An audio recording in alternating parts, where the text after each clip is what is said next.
Okay, so I'm gonna select the right side mirror and move it so that it's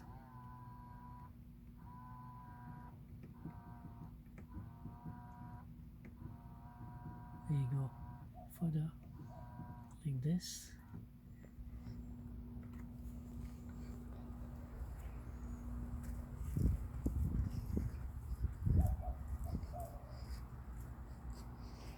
And so it's more narrow and more in shape with the actual mirror cover.